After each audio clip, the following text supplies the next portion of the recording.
Hello, welcome to the Class C block, a show about all things networking and nerdy. My name is Matt Oswalt. Matt Stone, the other co-host, will join us shortly, hopefully, but in the meantime, I'd like to introduce the other guests.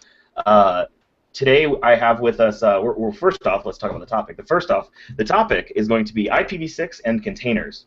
This was sort of like the brainchild of a couple conversations that I've had with a few different people. I think Matt, was pulling some people in. And we said, you know what, let's just record a show about this. And I know it's been a long time since Class C Block recorded, and I'm happy to report that this is the first show in almost a year. It's been a while, but happy to be back. And what a topic to bring back with, right? Containers and IPv6. Whew! We don't mess around. All right, in order to get this party started, I would like to introduce the guests. First off, John, why don't you tell people a little bit about yourself? Yeah, so John Longmike here. I'm a network architect / engineer for United Health Group, I guess technically Optum Services. But so my day job is really on the network side of things, but recently spending quite a bit of time with Docker, specifically around Kubernetes, because I think that's a really interesting problem that it presents from the network side of things. So I think that's why I'm here. That's it. Cool. Yeah, and that's definitely a big part of it for sure. I would say if you want to head over to his blog, why don't you plug your blog real quick? Because one of the things that really brought my attention to your involvement with this is all the really interesting Docker networking posts that you did. You did a lot of one-on-one posts. So go ahead and plug that. Yeah. Excuse me. Yeah. So I blog over at www.dasblinkenlichten.com. Try to blog out there as often as I can as time comes around. But you can also follow me out on Twitter at Blinken_Lichten, and all my posts go out there as well. So. Awesome. And now on to the IPv6 guru himself. Ed, why don't you introduce yourself, buddy? So I'm Ed Horley, blog at howfunky.com. Do a few things on IPv6. Wrote a book on it. I don't know if that's of any value, but hey, it's out there. And I've been working on some crazy blog posts on some math around IPv6 and Docker containers. So we should have some fun talking about that tonight. Yeah, I definitely expect that we will. And I love that you said you do a few things. That's cute. You are obviously everybody knows Ed's contributions to the IPv6 community. Happy to have you on, buddy. I really, really think this is going to be an exciting conversation. So I'd like to kick this off just by saying, like, what is I think, Ed, you and I were the first to really kick this discussion off. This was back at Interop, right? We were sitting in, I think, one of Yvonne at iOS Hints on Twitter, one of his amazing presentations, and we just got to talking about IPv6 in the design sessions and all these things that we were talking about. Containers being all the rage. I think there was some interesting synergies in the way that we talked about these technologies and how maybe containers can be a fertile ground for IPv6. So, Ed, if you could go ahead and just sort of level set with us, what is the point of talking about IPv6 in a container ecosystem? What could IPv6 buy operators or developers that use containers? Well, I think our whole discussion came about from the fact that Ivan was presenting about IPv6 and sort of that micro-segmentation or being able to actually distribute layer 3 all the way down to a port, right? And effectively get rid of layer 2 functionality out of a network. And we've got enough addresses in v6 that just doesn't become a problem to assign a /64 per port, right? And assign that to the host and be done with it. You got effectively a point-to-point link and you're done. So you only have effectively 2 hosts. If you want to consider the router one of the hosts, you got a router interface and then you got the host itself. And so what became interesting to me was sort of extending that model and saying, okay, well, Docker's doing some really interesting things, but there's all sorts of sort of construct problems with Docker and with containers, right? There's a lot of work that's being done around sort of managing ports, NAT, all sorts of state translation problems that go on inside of it. And we've talked to Brent about this before.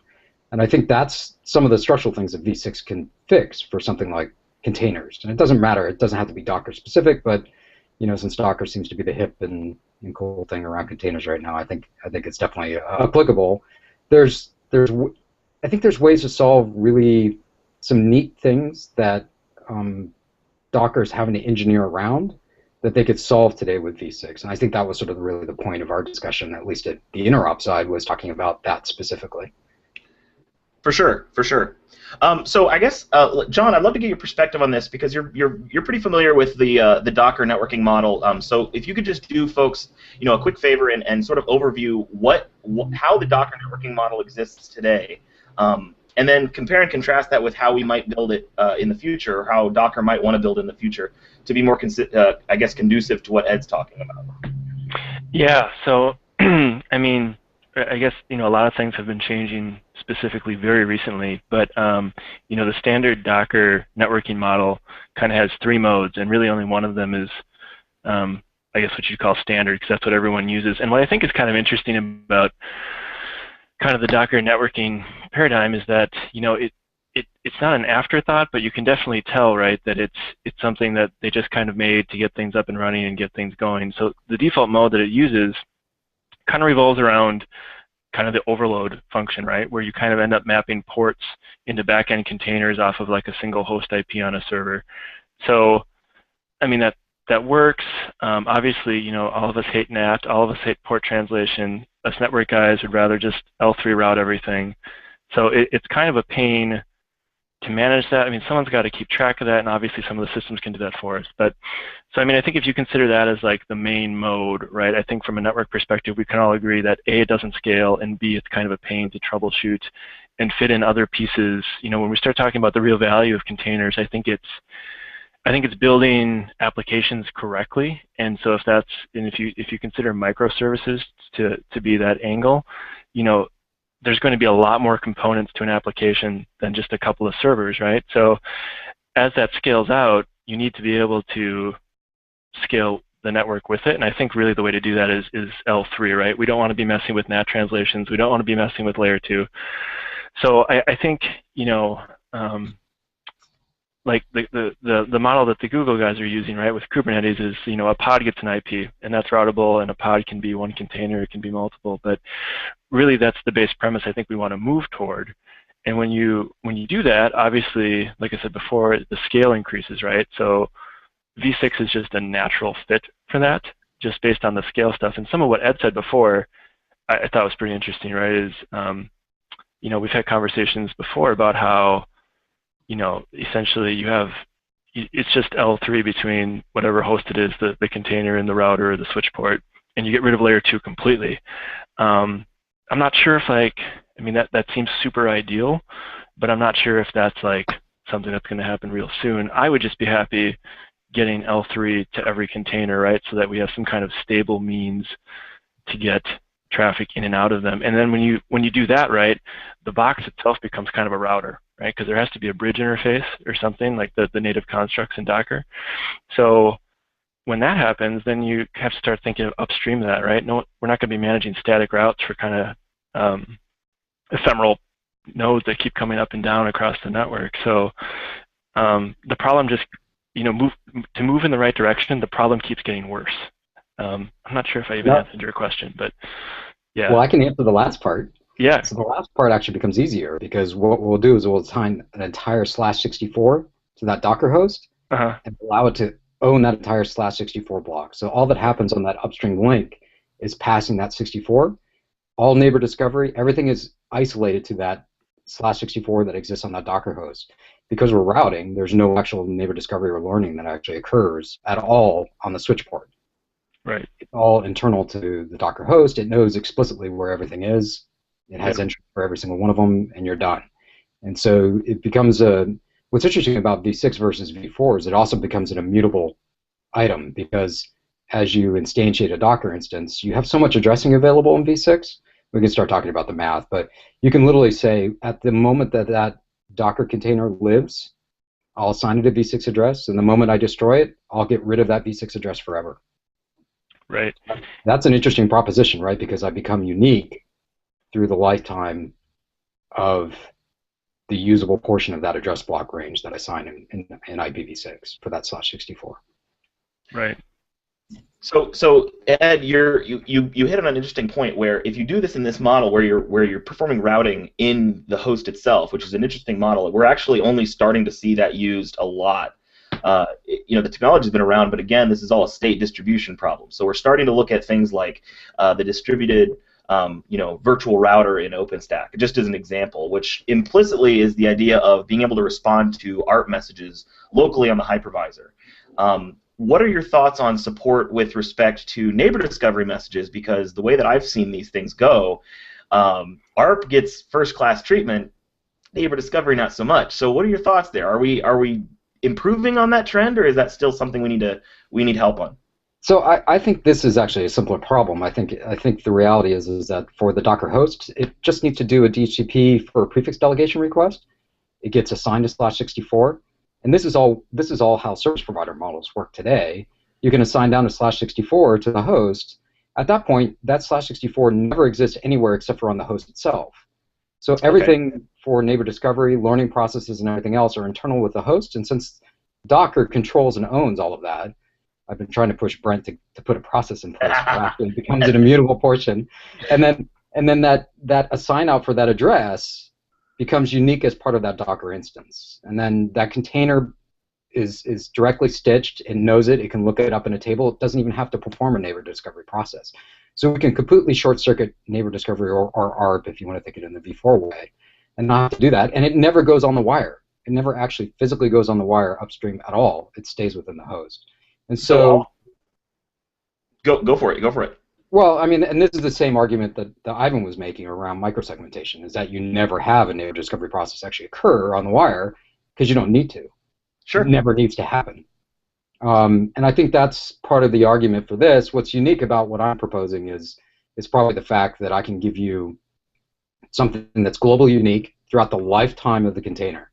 So we assign a /64 that's prefix delegated down to you, or assigned statically, or you can do routing, whatever you want to do. And once you have set that up, I did the quick math, so I just did some ridiculously big numbers. So let's play with big numbers. Sure. So let's do 10 million containers a second. So 10 million containers a second, right, per second. So how long is it going to take you to burn through a standard /64 prefix with 10 million containers a second on a single host? And it's going to take you about 58,000 years, 58,500 years oh my gosh. to burn through all your /64 addressing. So let's take the next logical construct and say, okay, we're going to build all the hosts on the net, and we're going to build that out of a /48, so standard /48. Sure. If you do that, the interesting thing becomes that it's going to take you, if you do the math on that one for burning through a /48, it's going to take you, let's see here, it's going to take you 3.8 billion years. Yeah, 3.8 billion years to burn through all the addresses. So what I really mean by that is that it suddenly becomes useful to have an immutable object, that this address can be unique to that container for the lifetime the container exists, which I'm saying you can build 10 million a second on a host. If you could even do that in Docker, I doubt that's even possible to do on a host. Yeah.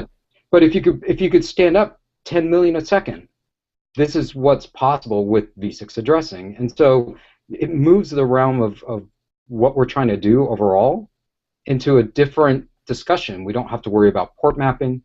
We don't have to worry about name resolution from a sort of neighbor discovery standpoint. Everything's immutable, so you can log it as such, and it only exists for the lifetime that you actually keep the container operational. And so if you have a long-lived container, that's fine. If you have a very short-lived container, it also is globally unique and only exists in your log file for the moment that it actually exists. And it would take those years essentially to make that not true. You would have to operate that thing. I think in 38,000 years we can reuse another /64 block. I mean, if everyone's okay with that. I mean, I think the way the math works, it works in our favor to actually do some very interesting scaling problems with something like Docker, where Docker becomes, with the /48, we can run 65,536 Docker hosts in a network, right? Each one of them with a /64, which is capable of burning through addresses at 58,000 plus, it's going to take you 58,000 years to burn through that /64, and the likelihood your data center is going to make it anywhere close to there is pretty small. So it becomes very easy to have uniqueness. And then what I say, my argument for v4, for those that need v4 services to talk to any of the Docker apps that you're making available, these containers, you simply move that all the way to the edge, and so you use load balancing services, or you use SLv6.4 and push that all the way to the edge and build your v4 to v6 mapping, and you only have to log that there. You log that piece of information, and the only thing you have to stitch to it is where it actually goes to. Because it's immutable, you actually know where it goes to, and you know what time, you actually know the time duration it existed, because Docker can record that piece of information too. How long the actual container was living is a known piece of information. So it becomes very easy for things like lawful intercept, or for anything that has to do with logging and tracking, to track all of this information over time. I would argue, wouldn't it also be a little more conducive to, I guess, just operational simplicity, because of all of these stateful mechanisms that you stop having to worry about? Wouldn't that make that simpler a little bit? Yeah, absolutely. You get away from all the stateful stuff. You get away from all of the aspects of having to worry about state, where you put it, where you log it, how you stitch it together with flows from maybe a firewall to a NAT translation device and on through. And granted, Docker has routing capabilities today, so it's not like this is unique. I think the real construct behind it is the fact that v6 changes the discussion of making it immutable, right? Of saying, we don't care, it's a disposable item, it goes away after a certain period of time, we're done with it, and we don't have to reuse things over and over again. And therefore, we don't have to keep track of state information over time about whether a container came up with a particular IP address, what it does after that. All we have to do is keep track of where we actually protocol translate from v4 to v6, somewhere at the edge. And we can distribute that process, and we already know how to make very large, protocol translations like SLv6.4 work. So it becomes a very scalable solution for folks who want to build very large, scalable data centers. I would argue you would still want to do this, and you can still assign multiple /64s even to the same host if you want to do routing inside the host itself for any given reason. So that's a point that kind of drives toward, I think it came with Docker 1.5, right, where they started supporting v6 and dual stack specifically. But so the ability to do dual stack on a host, I mean, if we just back up a little bit, not say specific to container, is sort of appealing to me. Just specifically from, like you have two different routing domains on the same host, right? So if you start talking about something like shared services, like in a tenant environment, where that second NIC, be it the v4 or the v6 one, could live in that shared space, right? But you could overlap the rest of it, which is more applicable to v4 with the space restrictions. But I mean, it sounds like you're thinking that any kind of v4 to v6 thing should be done at the edge, right? And that we should have a pure native v6 Docker instance. So if that's the case, do you not really see a play then for the actual dual stack on the container itself? Yeah, I think so. Here's my problem with dual stack, and this is coming from a pure v6 viewpoint. Is anytime you run dual stack, you're going to consume more resources. I don't care what it is. You're going to consume more CPU, more memory, more whatever, more route table entries, everything, TCAM, everything that you do consumes more.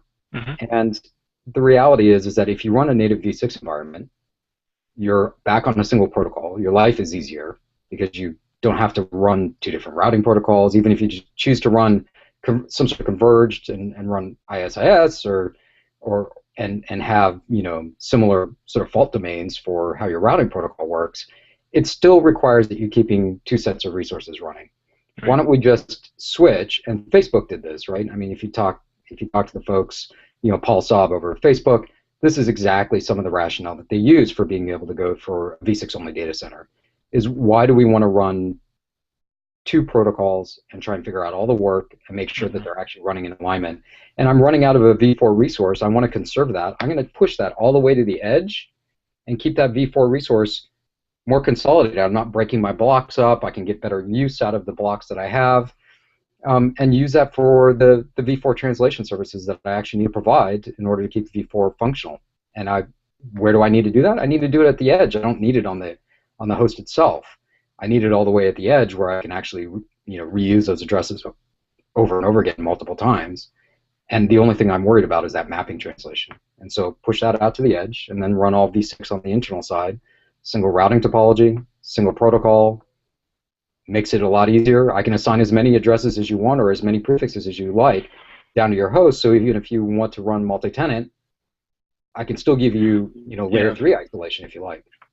Right, and that's a good point, right? V6 solves a lot of like those one-off problems with tenants too, right? Because if we're doing tenants now in V4, I would prefer to reuse the V4 space over and over again, right? Just for simplicity, and it's not an infinite resource, right? So if we have to scale out that tenant at some point, we don't want to have to keep routing blocks into it.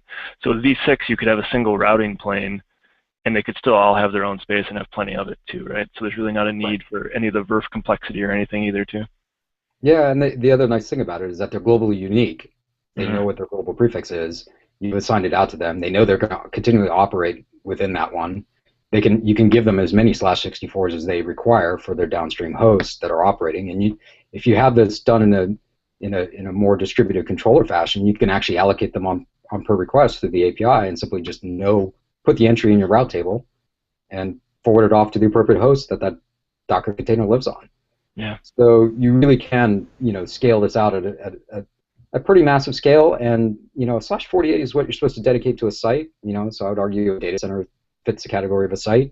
You could even define that you might want to assign a /48 per tenant, and if you do that model, you definitely can allocate as many resources as you want without any constraint, because as many customers as you can onboard, you can go out and without argument, you can probably go get a /32 from Aaron for running in a data center that you run in North America and be able to run as many tenant workload as you can provision within that data center. And still be globally unique for every single operation they want to run, and they can, on that single host with that /64, it's going to take them, 58,000 years to burn through the addresses. I think that solves that particular problem. Agreed. Resource constraints. So Ed, I wanted to ask, or I guess either of you can answer this. Obviously, there's been a lot of buzz in the last 4 years or so with the talk of SDN, and I hate myself for using that term. But given the idea of network overlays as used in a data center, it's sort of I guess a stepping stone to making a data center fabric purely layer 3, which I think all three of us would argue is a better way to go.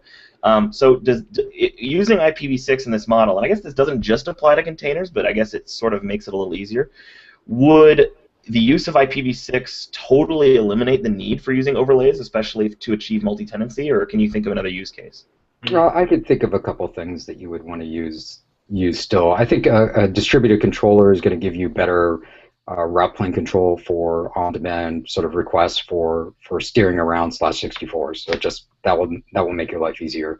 I think when you want to do some NFV and be able to do service insertion, I think you're still going to get an advantage out of using that. But I would argue, and I think a lot of others, yourself probably too, is that this absolutely is a better way to go from a layer 3 perspective, right? We get a layer 3 topology. We can do all sorts of fun things. We can do any cache injection. You can enable a lot more interesting services, and Docker automatically has the construct of microservices and the fact that things have to be distributed. And with that, load balancing becomes easier. Load balancing is something you want to push all the way to the edge. And the nice thing about V6 being globally unique is that I can have asymmetrical route paths going on, and it does not interfere with the flow of data. Right? You're supposed to be putting your services components around things like firewalling directly in line with or as close to the host as possible. I would argue probably with something like containers, you probably want the firewalling directly on the container itself to have it dealing with portions of that, or have it doing a jump through a layer 3 process that is resident on the actual Docker host. So if that's the case, you've got your firewalls close from a policy perspective. You just need a way to actually push that policy around, and I think SDN and NFV are the way you get about doing that. I don't know, John, what's your thoughts on that one? Yeah, so I mean, I'm assuming then, like, to achieve, so yeah, I'm with you guys on the L3 stuff, but so to achieve the multi-tenancy aspect, right, if we consider that, like, the data center is like a compute resource, or like all of the, whatever it is, Docker or whatever, like hosts can supply or support any tenant. So do you achieve multi-tenancy then by just having that firewall right on the edge to do the segmentation between tenants if they end up having containers on the same host? Yeah, and or you can simply just provision an additional Docker interface with the /64 route and just lock down the route controls. Yeah, yeah. So I mean, I think that's definitely the way to go, and I think especially as the compute stuff starts to get there, from like an NFV perspective, right? I was the guy that was a little bit hesitant on the whole NFV thing a couple of years ago, when we were having trouble even getting like appliances made to do NFV well from a performance perspective.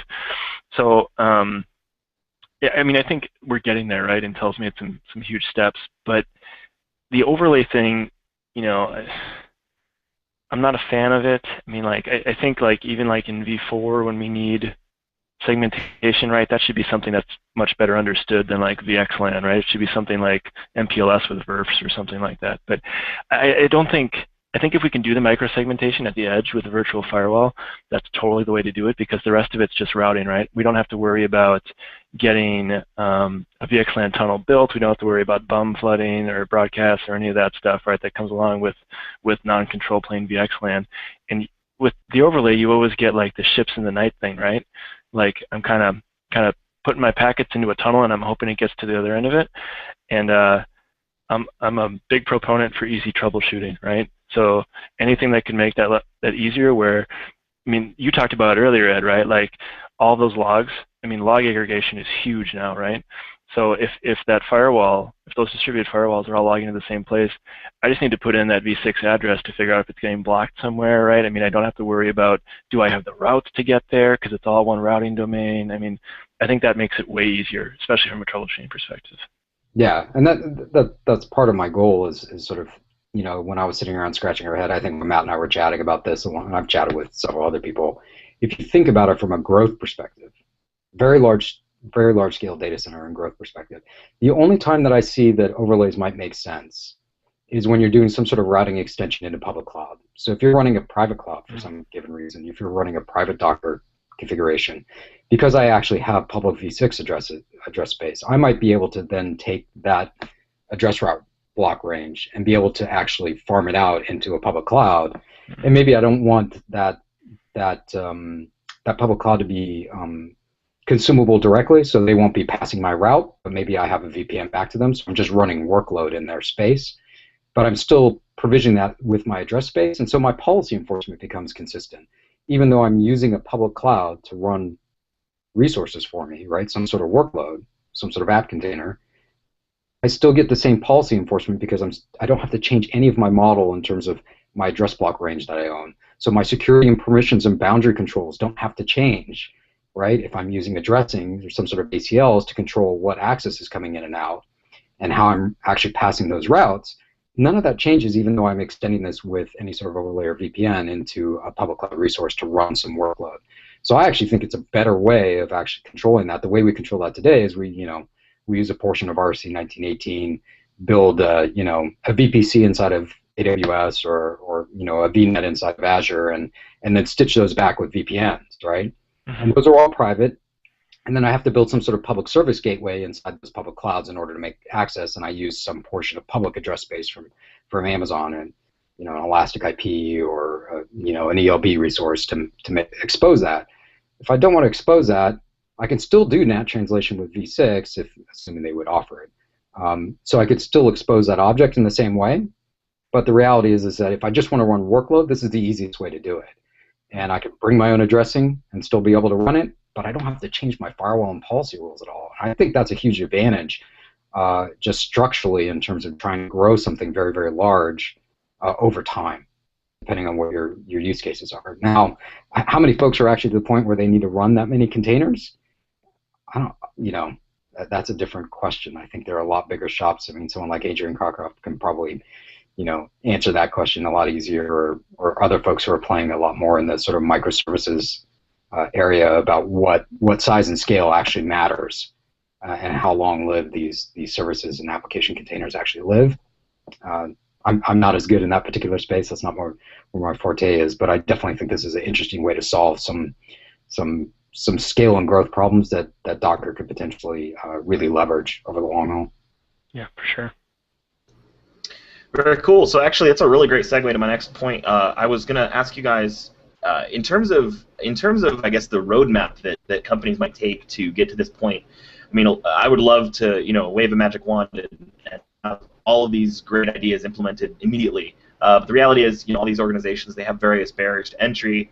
I know of a few usually, in my experience, there's several different barriers to accomplishing this design. But I want to get this from you guys. I want to know from you guys, in your experience and from who you've talked to, what are the big barriers to entry to approaching this kind of thing? Not just containers, but I guess using IPv6 in the data center in this context, either with or without containers. So what are your thoughts there?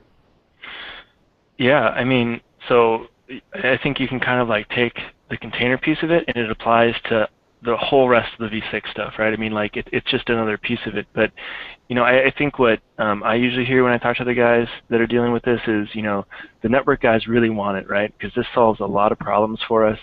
It's really not that hard once you use it a couple times, right?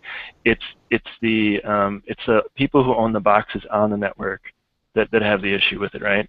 And I mean, I think we've all dealt with enough data centers to know that there's enough legacy apps that will probably be around for a really long time, which will probably never have the chance of supporting V6, right?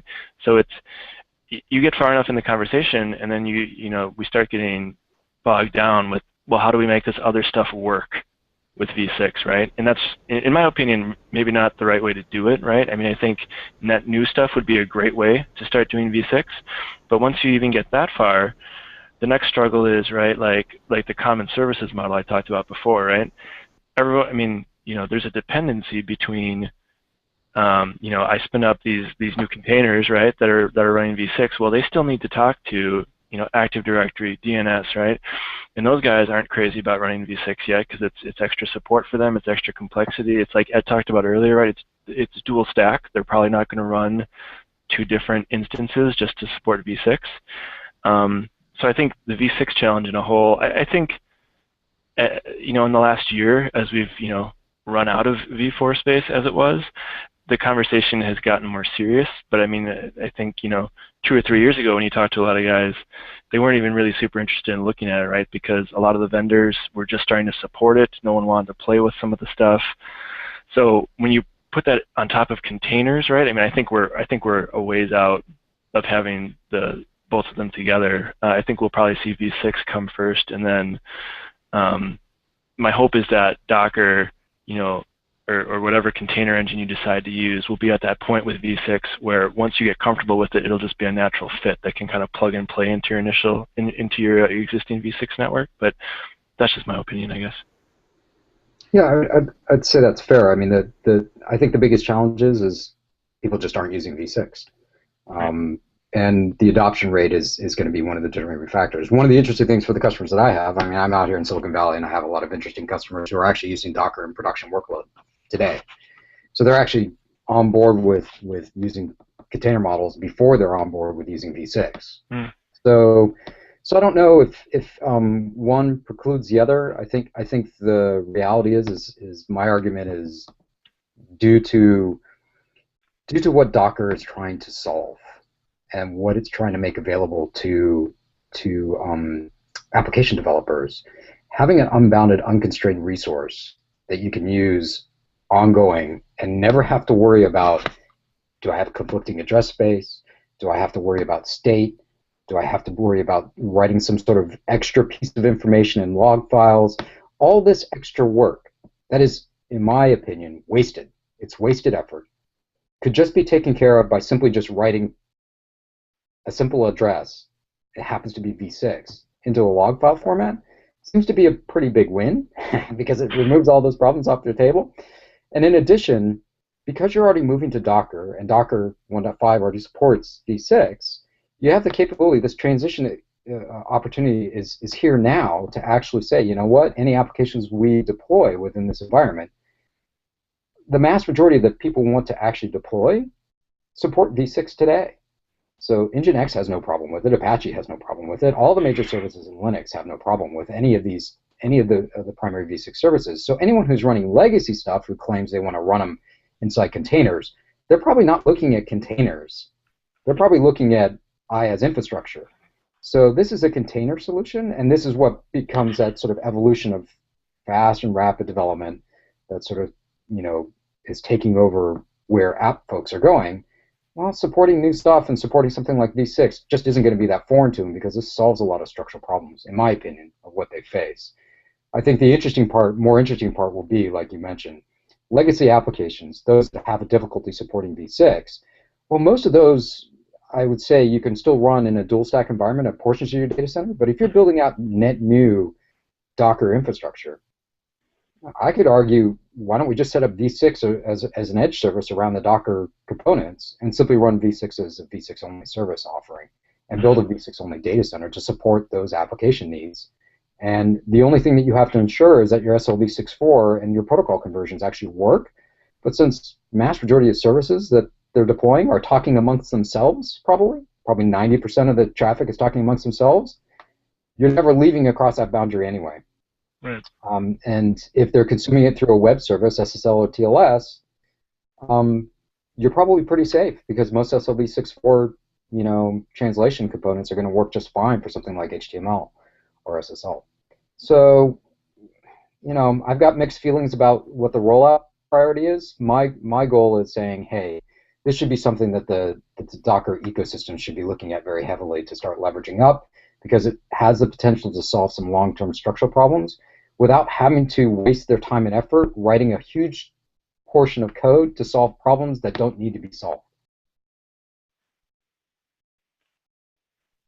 I don't know. That's just my opinion. Okay, no, very cool. I was going to ask, that's a great sentiment, but you said a few things there. First off, I would wholeheartedly agree with the idea that I guess the last bastion isn't really the network, and I think this is the point that John made a while back, which was the network folks these days are actually not totally opposed to IPv6, and I mean I can't really think of an environment recently that I've come across where the network administrator or engineers didn't say something along the lines of, well, yeah, of course the network can do IPv6. The apps just aren't asking for it apparently. So no, I definitely agree with that. I guess the real question is like that message is amazing and it's fantastic and I agree with it wholeheartedly.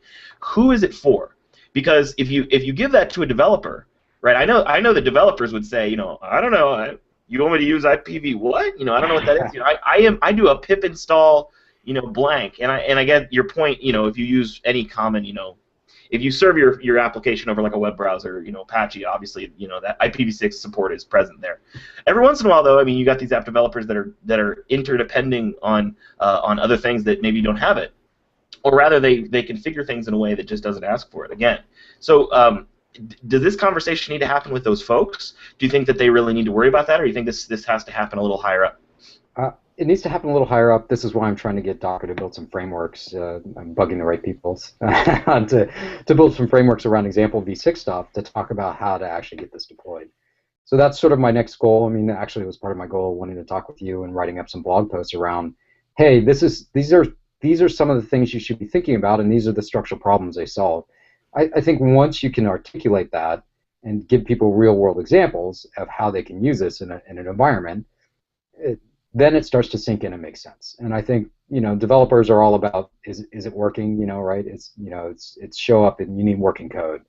A rough consensus and working code is going to be far more useful for those people than it is me talking about theory. So it's trying to get the right people in the room to help me get across the finish line for the right sort of discussions, and then people buying in and saying, yeah, I'm willing to help to try and make something like that workable. Once that picks up with enough people, then the major manufacturers start looking at it and saying, oh, this really does solve a problem. I should build a solution or a package built around this, right?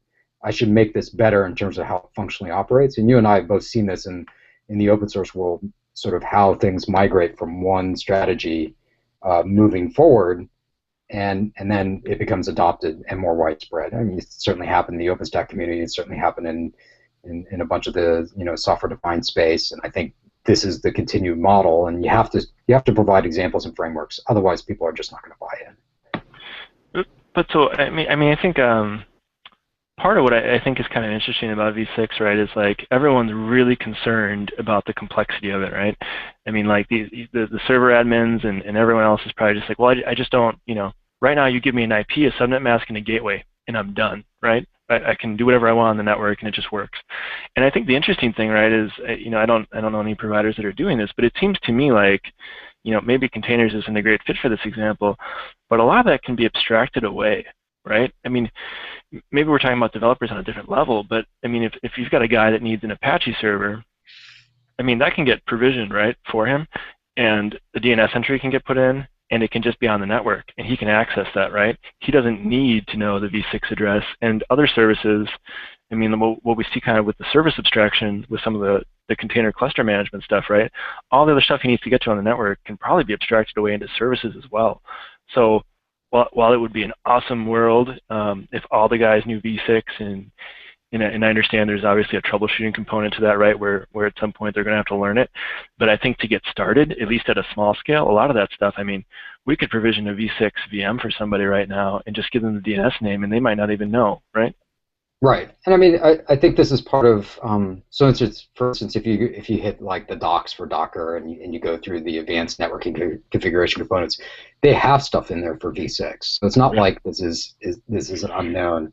I think you only dig into this if you really are having problems. If you're having some sort of structural problem, or you're trying to solve something in a particular way. Maybe you're trying to deploy, your containers in a particular fashion to solve, a compliance problem or something of that nature, and you actually need to understand how things are routing or moving packets and payloads around between the different application stacks. That might be useful.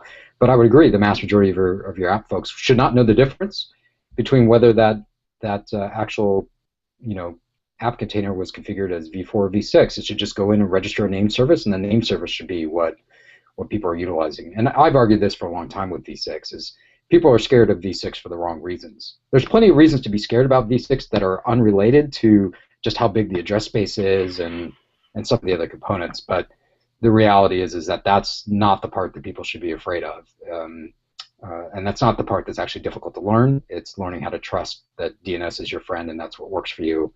There are other things that are structural challenges with v6, and they have more to do with folks in the sort of the network space, right? Of things like TCAM. This is why I'm not dual stack is really important to do, but over a long period of time, dual stack is not the way, because you're not being efficient with very expensive resources like with things like TCAM, right? You're going to consume more space in your TCAM.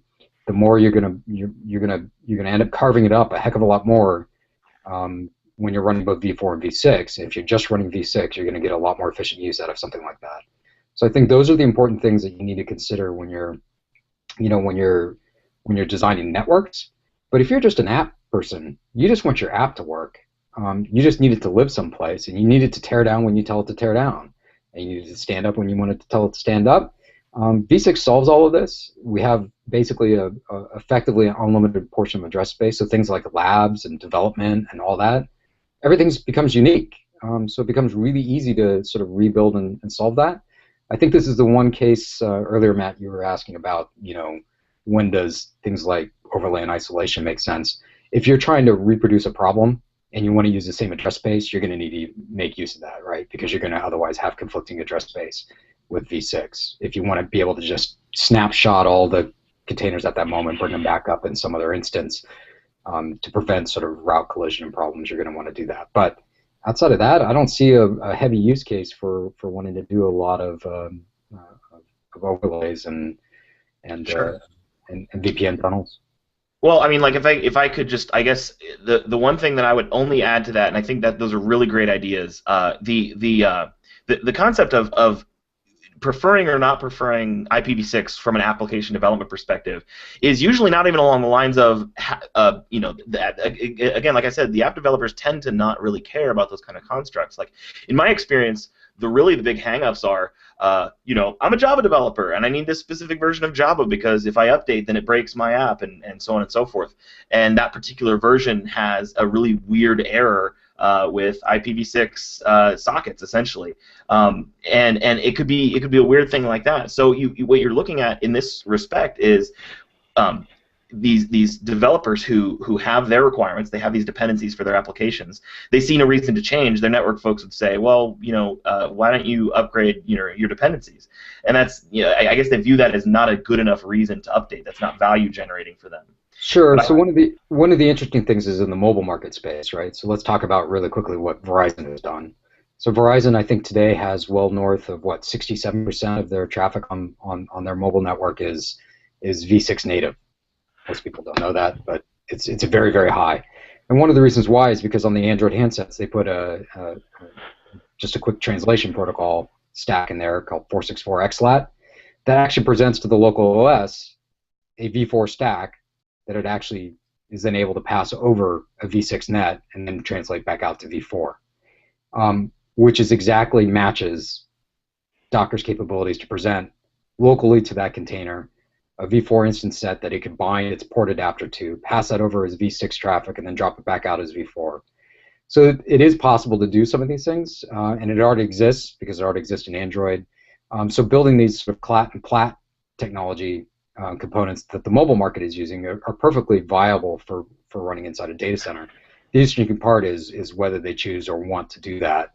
I can't speak to whether that would be something that could scale out to support something like, a container model, but it is possible to do it.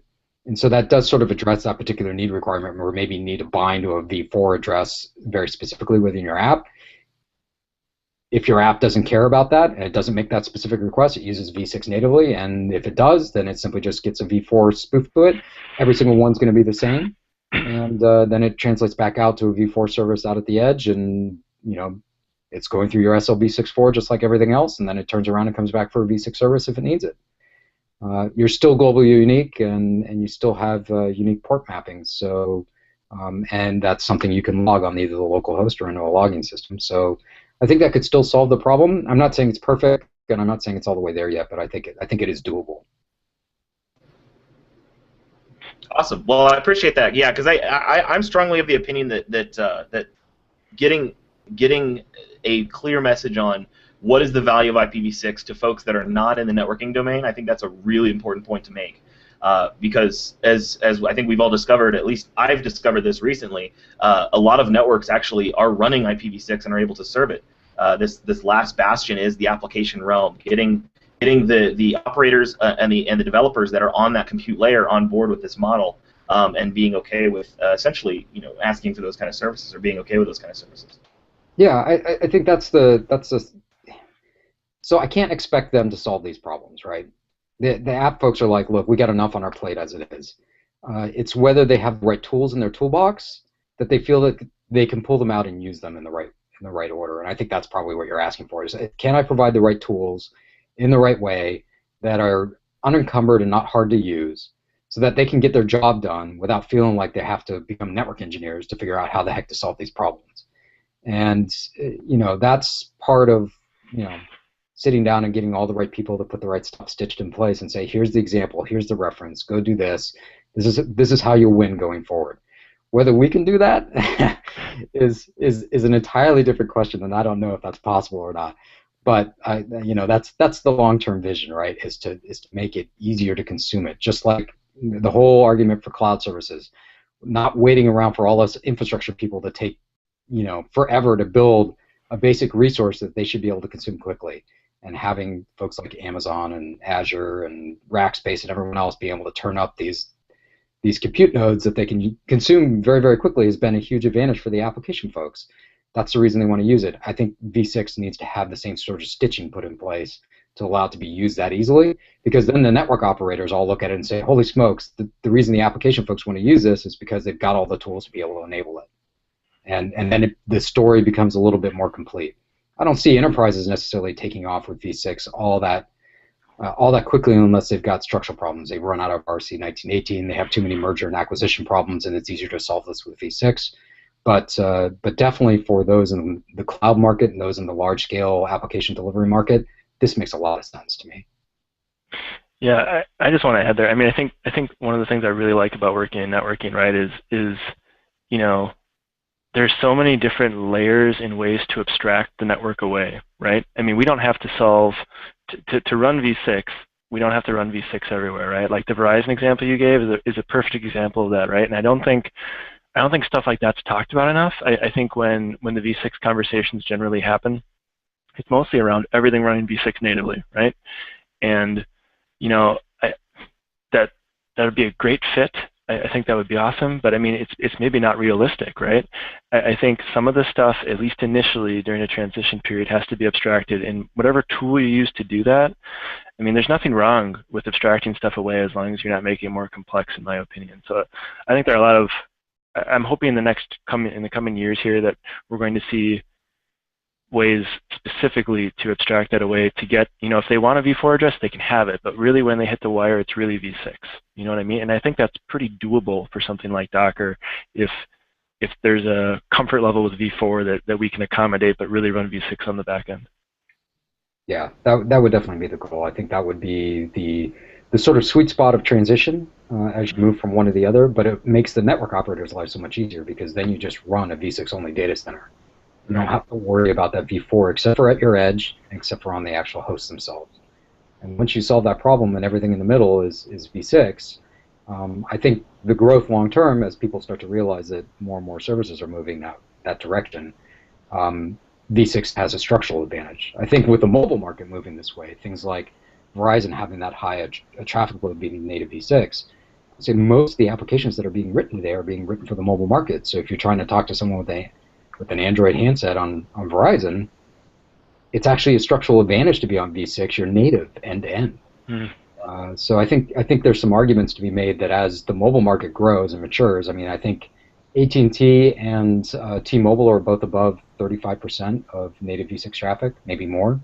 I think AT&T is a little behind where T-Mobile is. T-Mobile is probably higher up.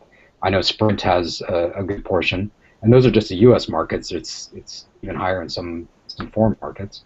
So I think when you see native mobile application services and the vast majority of apps that are written today are being written for the mobile market. And so that's the reason you want to run containers is for the mobile market. Well, if you address it that way and you think about v6 that way, wouldn't I want to have a native session on a single protocol end to end? That just makes more sense to me. Just get everything else out of the picture. I just want to talk to you in the native language that you're actually talking on your handset, and if that's v6, I would prefer to talk to you on v6. That's a great point. I'm really glad you brought that up because I probably would have forgot. But that's a great statistic to bring up. It does make things a lot simpler. I do want to really quick touch on a point that I think you made earlier, Ed, and that is, well, we've talked about how maybe IPv6 can help. We can provide a value story for folks that are looking at containers with respect to IPv6. But what if we can flip it on its head? So if you look at infrastructure being provisioned in an iterated way, where you don't necessarily build everything out at once, you build things in small pods. Like I'm just looking at all the folks that are even just doing proof of concepts of Hadoop, for instance. They're typically building, because of the bare metal nature of that specific application, they're typically building out a really small example pod and proving it out, and then just simply growing that. It's sort of a production POC kind of thing, right? And I'm curious, we've talked about how maybe IPv6 can help, provide value to these microservices. Could it be possible that because of the inherent stateless nature of, we'll say, containerized applications, could that be a boon for, I guess, iterated hardware, software networking infrastructure? Is that something that could help with that? Yeah, I definitely think so. I mean, I think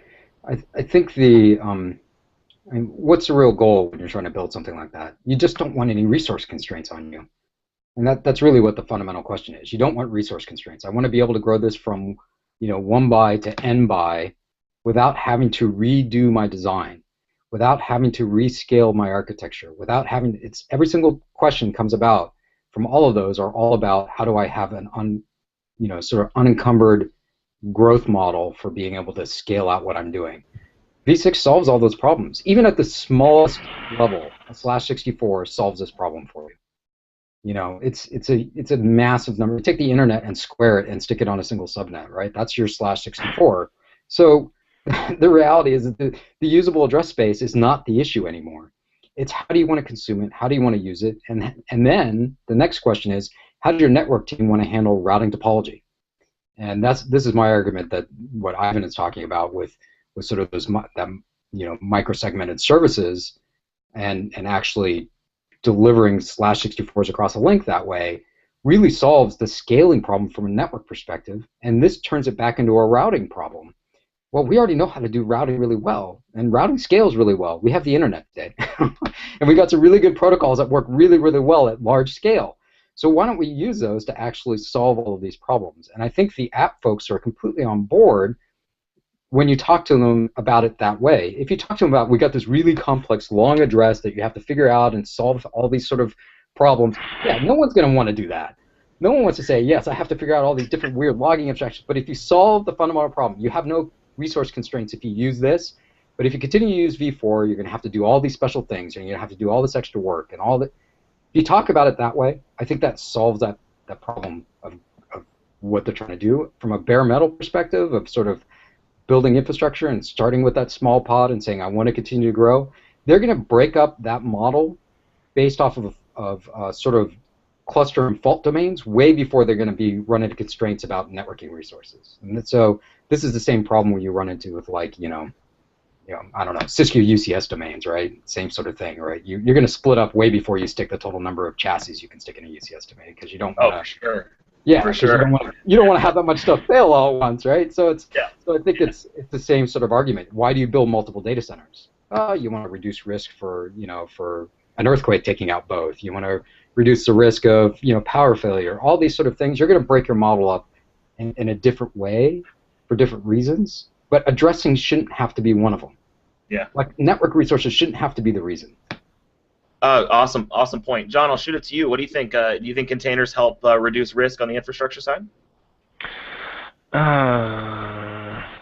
Yeah, I mean, I think when you look at like the current state of affairs, right? I sometimes like you hear about these new technologies to come out, or these new features, and a lot of time I look at them and I think to myself, like, the only reason we would need this is if we're doing it wrong. Like I feel like a lot of times. You mean like vMotion? Yeah, but I mean, like, a lot of times I feel like these new things. I mean, vMotion's a great example, but I mean, like, we shouldn't need stuff like that, right? I mean, this stuff should be inherent in the application, and I feel like sometimes these new features come out, and it's almost enabling bad application development, right? Because they want layer 2 extension across layer 3 boundaries, and it's like, no, we don't want to do that, right? I mean, even stuff as simple as like VPC and MLAG, we shouldn't need that, right? I mean, like, we should be able to route this stuff. So I think a lot of times, when Ed was talking about, explaining the value of V6 to like an application team, I wonder sometimes, like, how that conversation, I think you could explain the value, but I feel like a lot of times it would be pretty easy for an application guy whose sole job it is just to keep the thing up and running to kind of nod the head and not really care, right? Because there are these other tools we can use and all these network tricks that we can employ to kind of get him to the same point. And that complexity isn't owned by him; it's owned by the network team. So I feel like sometimes, I wouldn't necessarily disagree with that, but the thing is that some of that is starting to become true for them, right? So the amount of config work in Docker for Docker networking no longer becomes a trivial matter, especially when you're dealing with some of the components of saying how what address block do you want to utilize, how are you going to instantiate this, how big of a block range do you want to use, stuff that normally application folks don't have to answer, right? They don't have to do that. So they're having to go and tap the network team on their shoulder. Wouldn't it be much better if Docker actually had a way to instantiate and use DHCP-v6 prefix delegation and just ask for the /64 and you never even have to worry about it?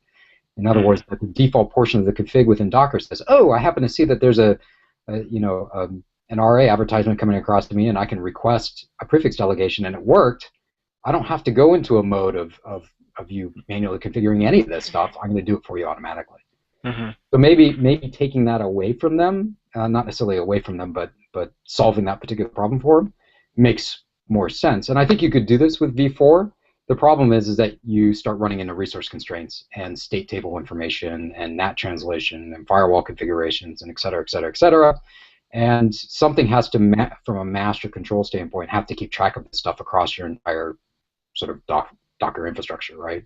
Mm-hmm. And what if we could distribute that down and say, you know what, you have your PD and you know what you're supposed to be doing. You've got your /64. Go build as many container instances as you want. That's not the issue anymore. The issue is how do we want to do some sort of NFV to do policy enforcement? How do we want to distribute that? And a lot of that's being worked on today with different controller models. So I think this actually lends itself well with where the networking industry is going. I think it's a matter of just the Docker industry or the sort of container industry overall align itself in the same way and say, why don't we leverage what they're doing on the other side of the fence to go ahead and solve some of these problems for us?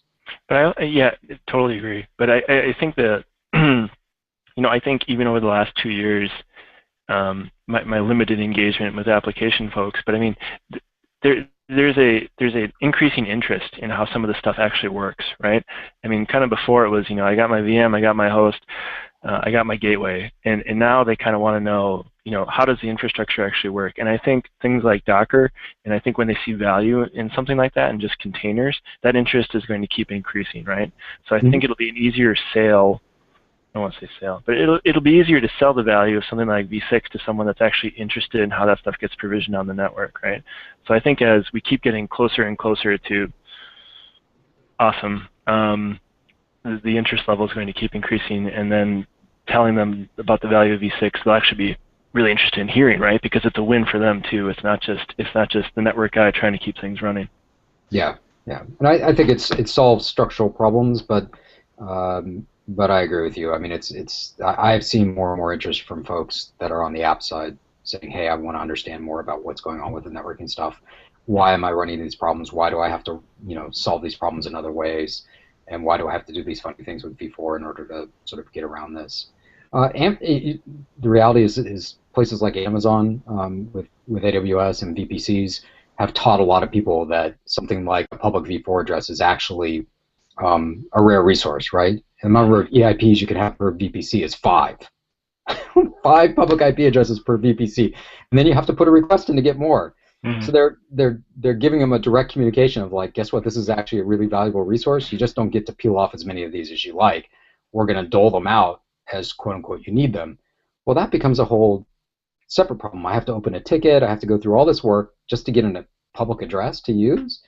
And so I think that's sort of the same sort of mindset. It's like, why is this going on? Well, we ran out of them. That's why it's actually so cost prohibitive. What if we just got rid of that? Then you would never have to worry about that again. So you don't have to open a ticket. Your deployment model doesn't have to have a manual step in there that says, in workflow, go open ticket, request more public IP v4. Once you finish that, then go ahead and continue executing script, right, to do workload deployment inside of AWS. If you had V6, not an issue, right? You had your /64. And that's just today. I mean, that's just today. I mean, a year from now, they may not even have that option. Right. Yeah, I mean, it's so I know for a fact the AWS team and the Azure team are both working on V6. There's some other public clouds. SoftLayer has V6 enabled, DreamHost has V6 enabled. There are a bunch that already have V6 enabled. But this makes sense for them too, right? This solves a problem. You can't sell things anymore. You can't sell usage in your cloud anymore if you run out of public V4. Right. That's a structural problem. That's like a real cost model problem. And the more people that adopt V6, the easier this becomes for them to sell services from a growth model perspective over the long haul. Will this hit someone like Amazon in the next 2 to 3 years? Probably not. They probably got 5-6 years worth of inventory. But is this a structural problem for a lot of the smaller folks who are building cloud services? Absolutely. They don't have the buying power to go out and purchase the amount of V4 address space they're going to require to continue to operate and grow their business over time.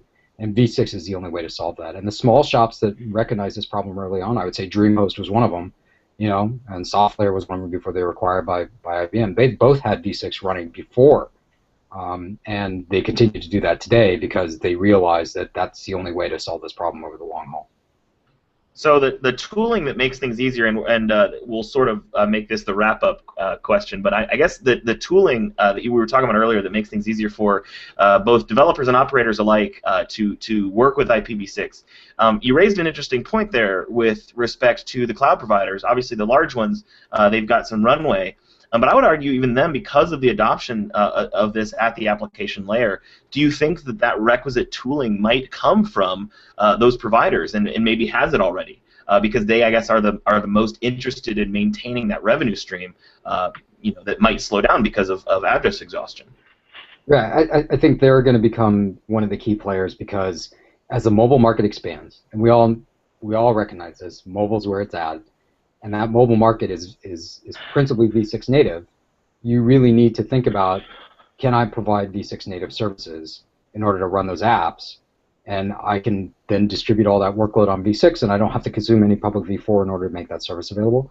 So I do think that's going to be one of the ways that Amazon, Azure, and all the other big Google's already there because Google's got very good V6 support. That's how they're going to continue to make those application mobile markets services available. And Amazon, I think, yeah, AWS has IPv6 load balance services, so you can build a V6 load balancer capable of load balancing to IPv4, so it's doing SLv6.4. Azure doesn't have that service as of yet, and Google has not made any V6, I don't think, available on Google Compute Engine, but I could be wrong on that one. But I do think for them to continue to grow their market and to offer services, that's where it's going to move to. Is it going to happen overnight? I've been doing V6 for 10 years now. Is it overnight? Sure. If you're one of those few folks that are adopting it today, it's overnight for you. It's been a long haul for those of us that have been doing V6 for a long time. And yeah, sure. I encourage everyone to start playing around with it because I do think it's gonna change what's gonna happen in the next few years here.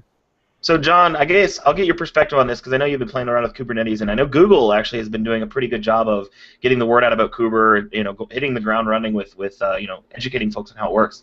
Is IPv6 part of their message? Do you think that they're hitting that at all with anybody? I think that would want to listen. Yeah, so I think the Google guys are very good at, I think at least the message that I kind of get from all the stuff I read about it and playing with it is, they support what Docker supports, right? So I think it was maybe a recent release I think I saw, and I haven't played with it yet, that they do support, the V6. I'm not sure if it's on the service end of things or not. But I mean, with that model, with them supporting what Docker supports, right, it should come along with it. But I think, the interesting thing about it for me, right, is that everyone now compares, right? Like if you want to talk running your own cloud, everyone always wants to make a comparison, right? Everyone wants to say like, well, Amazon or AWS does it this way, SoftLayer does it this way, and everyone's like, oh, that's a great idea, right? So all of the tooling and all of the stuff that they do to get it up and running, that I think Kubernetes is a great example, especially with it being open source, how that stuff, all that expertise can be consumed by you now, right? I mean, I feel like a lot of this stuff was kind of specialty tooling. Google, didn't used to talk about what they did in their data centers and stuff, and now that it's becoming all open, it's really, really interesting, right? Because now you have the option as a small person compared to Google to run the same kind of stuff they do and in the same manner. So I think the tooling piece of it is it's huge, and I'm just super impressed with how they're being so open about how they would do it and how they would deploy it. And I think the microservice model they're pitching sort of dictates V6, right? I mean, I think that has to be a requirement almost. And I think there's still some stuff to be sorted out around how you get the routing to the host and stuff. But again, we haven't even reached 1.0 in Kubernetes, so I think everyone is still trying. I mean, V4 is simple, right? So we're all playing with V4 just to figure out how Kubernetes works. But I think as it becomes more commonplace, V6 will just fall in along with it. Yeah, and to your point with respect to building distributed applications, I mean, we've seen a huge rise in that style of development lately. And I think back to our earlier point of software developers becoming more interested, or at least, I guess, more aware of the network, and not just like, please just deal with it. I think that they're actually becoming genuinely interested because now they treat it like a dependency, right, instead of just a commodity. So I think that there's an interesting paradigm that's starting to take root because of that style of development. That's changing, I guess, the mindset of an application developer in that space. For sure. Cool. Well, guys, it's about that time, and I don't want to keep you longer than I already have. So tell you what, let's do a round. John, why don't you go ahead and plug your blog, tell people where they can reach you, and we'll move on to Ed. Yeah, so I blog over at dasblinkenlichten.com, and you can reach me on Twitter, Blinken_Lichten, and if you really want, my email address is on the blog on the About Me page. All right, Ed. So you can find me at howfunky.com, on Twitter as ehorley. I think my email is on my blog page, but I don't get a lot of email from there. But it's just ed@howfunky.com. And yeah, I'd love to be able to hear some feedback about IPv6 and sort of this thought process around containers. I definitely want people to blow holes in it. So love feedback. So feel free to hit me up on Twitter and tell me I'm crazy. Awesome, awesome, awesome, awesome. All right, my name is Matt Oswald, and if you really want to hear anything that I have to say, I'm at keepingitclassless.net. I'm also on Twitter as @Mearden. And as usual, you can find the ClassC block at classcblock.com/blog or on Twitter as @ClassCblock. I want to thank Ed and John for joining us today. I hope you enjoyed the conversation. I know I did. I will look forward to the next meeting. Stay tuned to the Twitter channel. We have a few other scheduled shows coming up, so keep a watch out for that. Until then, I'll see you then.